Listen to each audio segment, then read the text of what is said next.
So hey guys, welcome to this tutorial. In this tutorial I'll be guiding you through the steps on how you can fix the Google Chrome, especially if you are encountering any bugs or glitches. So let me show you how you can do the same in an Android device. So the first thing that you will be going to do is simply tap and hold on to the application icon, and then from here we will choose app info.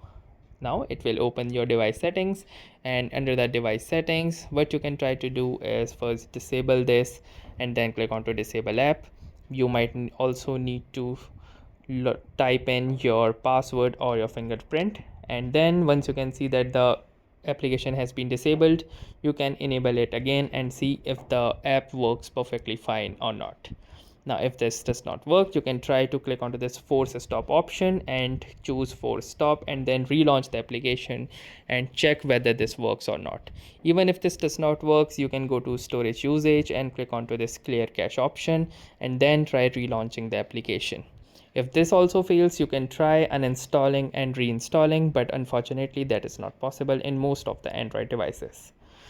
Now you may also try to reboot your device or check for any system upgrades that are pending. If there are, do make sure to update your system to the latest version and hopefully it will work. So that was all for this tutorial. Thanks for watching and have a nice day.